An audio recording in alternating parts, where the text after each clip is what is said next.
Hello students, ready हैं आज फिर से कुछ क्वेश्चन करने के लिए। चलो मैं आपकी पीपीटी लगा लेती हूँ। कल मैंने कुछ क्वेश्चन कराए थे, कुछ आज मॉर्निंग में कराए थे, कुछ अब क्वेश्चन कराऊंगी।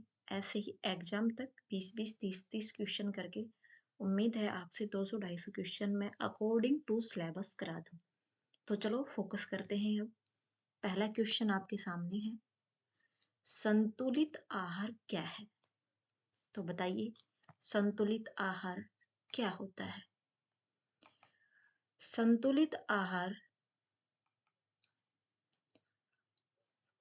वह आहार होता है जिसमें सभी पोषक तत्व भरपूर मात्रा में अवेलेबल होते हैं। तो जब मैंने क्लास ली थी तभी भी आपको समझाया था कि संतुलित आहार वह आहार होता है जिसमें हमारे शरीर के अनुसार हमारे वेट, हमारी हाइट एवं हमारे दैनिक आवश्यकता और वर्कआउट के हिसाब से सभी पोषक तत्व एक फिक्स क्वांटिटी में अवेलेबल हो। ऐसे आहार को हम संतुलित आहार की श्रेणी में रखते हैं। नेक्स्ट क्वेश्चन, संतुलित आहार में कौन से पोषक तत्व शामिल होते हैं?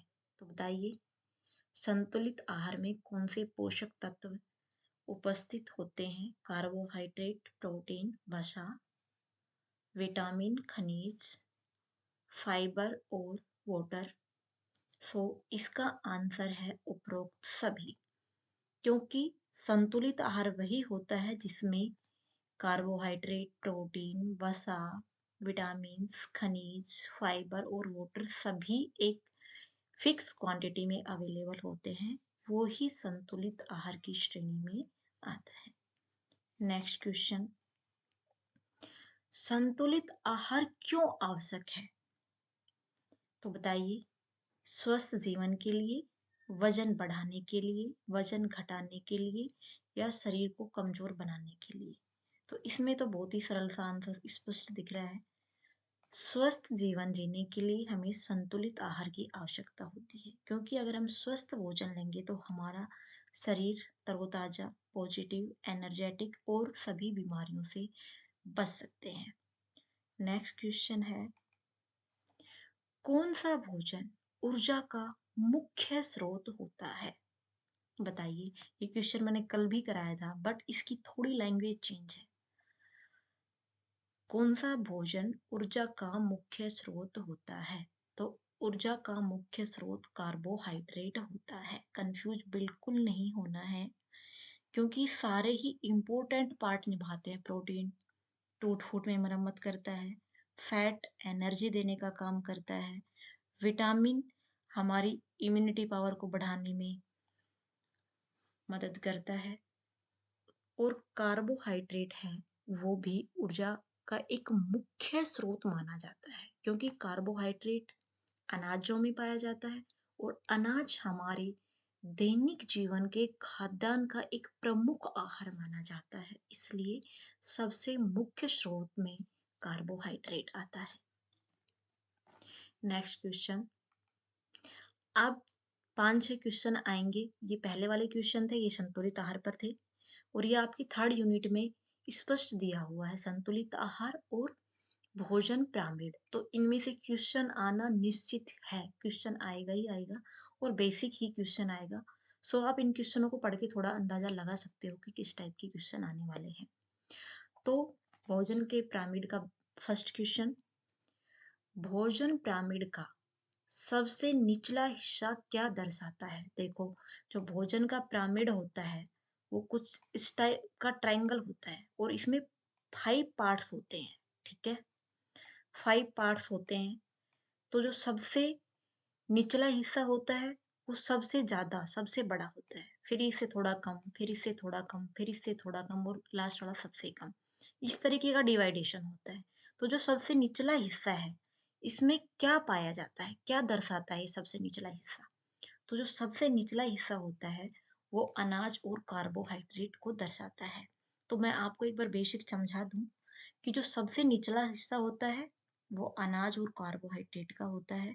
तो इसका मतलब है कि हमें सबसे ज़्यादा अमाउंट में अनाज और कार्बोहाइड्रेट ही ग्रहण करने पड़ते हैं। जैसे-जैसे हम पिरामिड में ऊपर की तरफ बढ़ते जाएँगे, खाद्यान्न की क्वांटिटी कम होती चली जाएगी। तो ये भी आपको ध्यान रखना है कि जो सबसे निचला है उसको अपन आधार कहते हैं और आधार जो होता है उसकी क्वांटिटी सबसे ज़्यादा होती है। दैनिक जीवन में हम सबसे ज़्यादा वो चीज़ें ग्रहण करते हैं। ठीक है? आया समझ? अब नेक्स्ट क्वेश्चन पर चलते हैं। भोजन पिरामिड में सबसे ऊपर क्या होता है? मैंने अभी समझाया था, ये ट्रायंगल है आपका।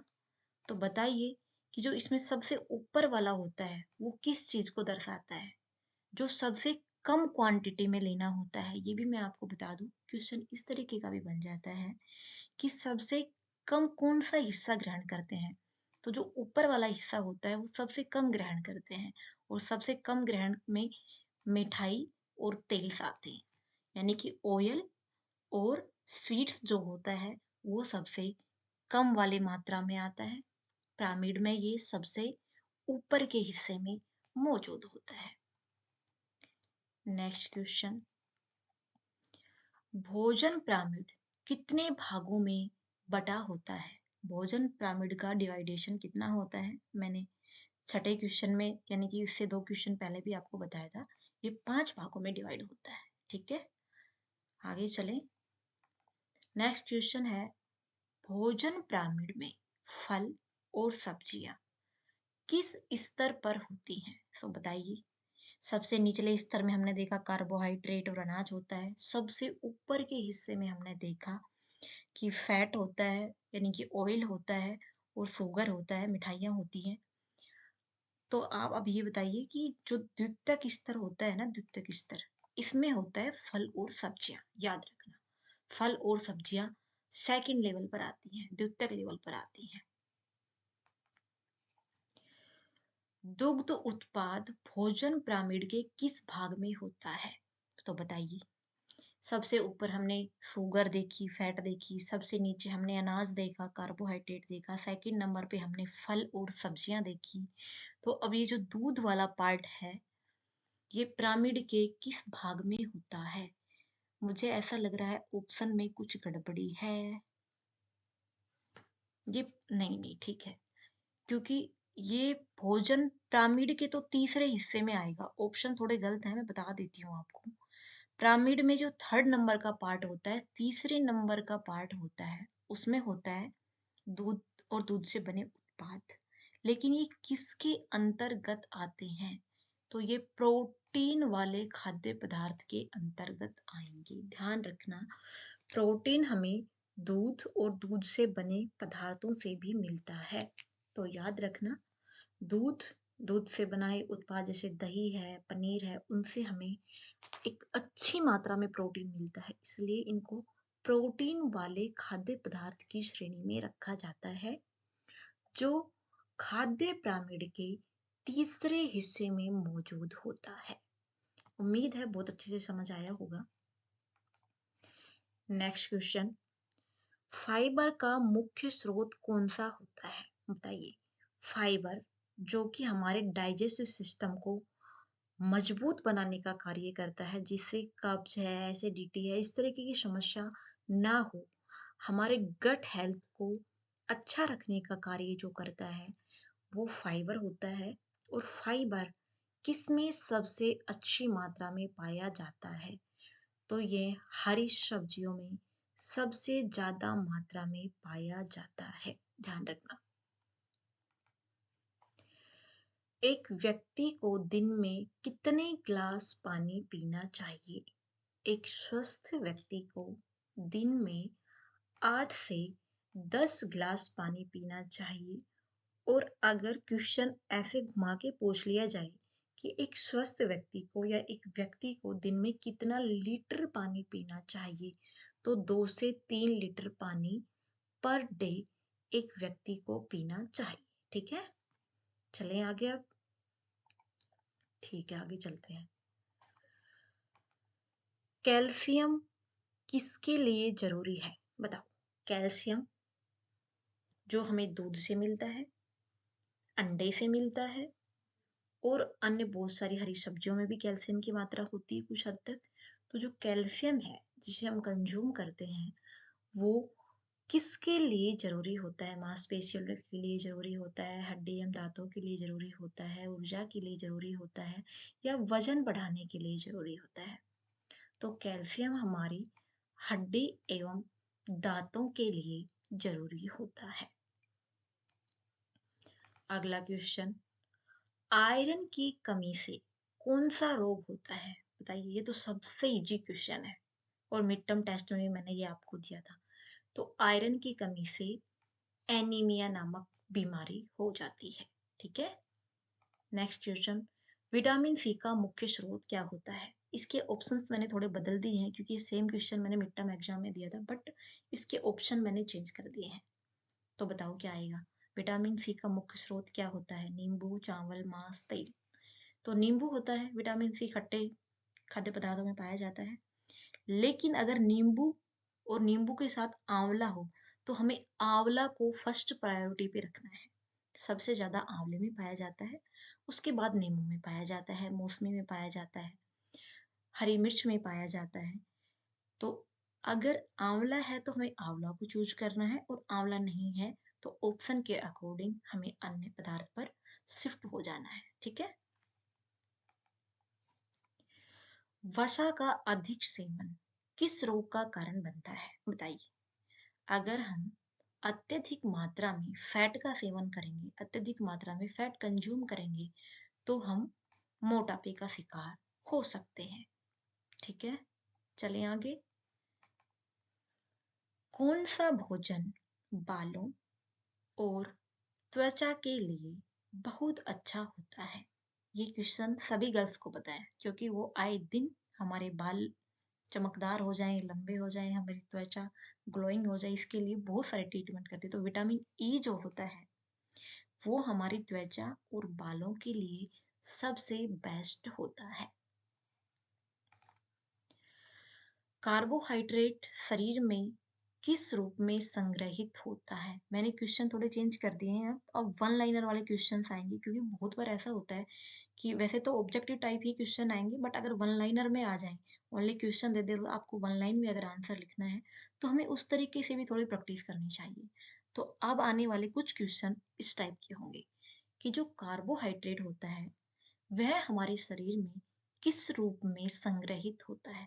तो कार्बोहाइड्रेट ग्लाइकोजन के रूप में हमारी बॉडी में संग्रहित होता है। प्रोटीन का निर्माण किससे होता है? बताइए। प्रोटीन एक छोटी छोटी इकाई होती है अमीनो एसिड की। अमीनो एसिड की छोटी छोटी इकाइयां मिलकर प्रोटीन का निर्माण करती है। ध्यान रखना है आपको। वसा का पाचन मुख्य रूप से कहाँ होता है? वसा का पाचन मुख्य रूप से कहाँ? क्लास रुक गई है। ओके, हो गई शुरू। वसा का पाचन मुख्य रूप से कहाँ होता है? तो वसा का पाचन मुख्य रूप से छोटी आंत में होता है। ठीक है।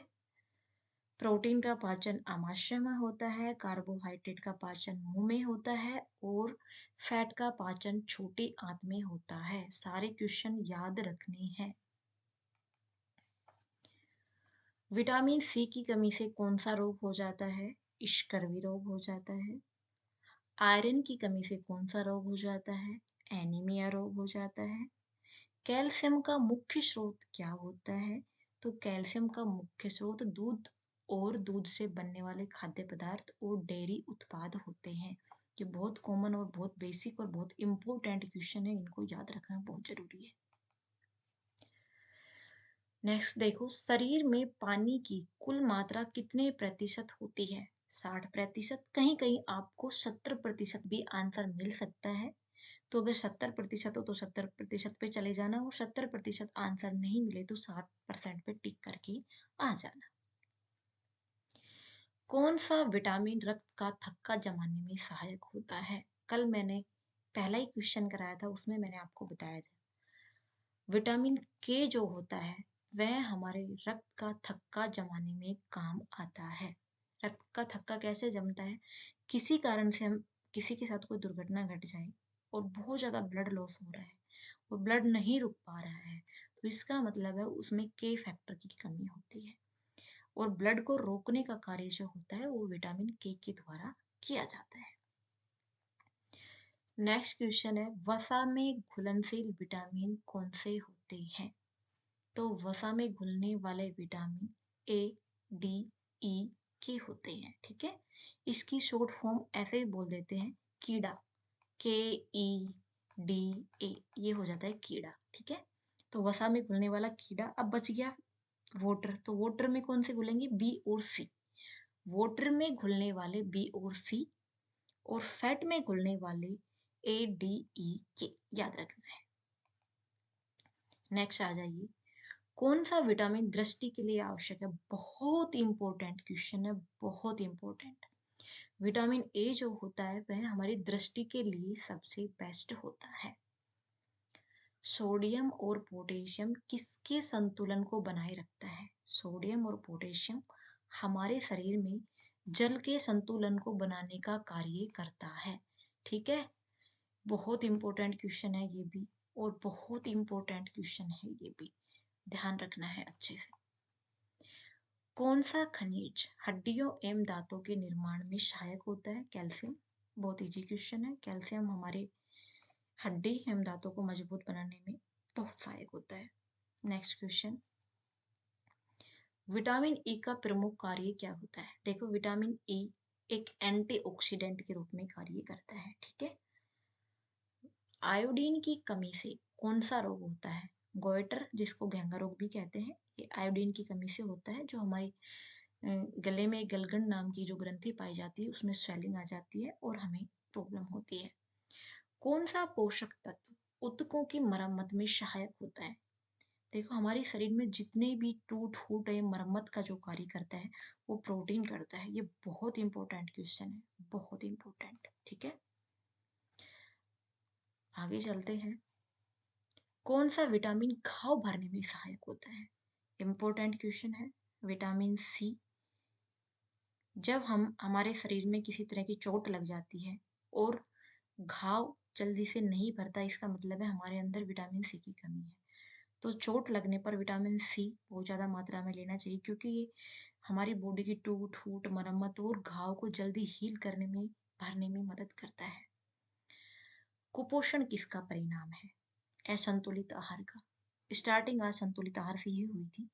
अगर हम संतुलित आहार ग्रहण नहीं करेंगे तो हम कुपोषित हो जाएंगे। इसलिए एक ह्यूमन बीइंग को प्रॉपर तरीके से वर्कआउट करने के लिए हमेशा संतुलित आहार ग्रहण करना चाहिए। आज का लास्ट क्वेश्चन, विटामिन बी 1 की कमी से कौन सी बीमारी होती है? Important question. विटामिन बी 1 की कमी से बेरी बेरी नामक बीमारी हो जाती है। उम्मीद करती हूँ स्टूडेंट्स आपको ये सेशन पसंद आया होगा। प्लीज़ अपने दोस्तों के साथ शेयर करो, वीडियो को लाइक करो, चैनल को सब्सक्राइब करो। जिस तरीके से मैं आपको सपोर्ट कर रही हूँ, उम्मीद है आप भी मुझे उतना ही सपोर्ट करेंगे। तो आज क्लास को यहीं एंड करते हैं। Thank you. उम्मीद है आपको क्लास पसंद आई होगी। Thank you.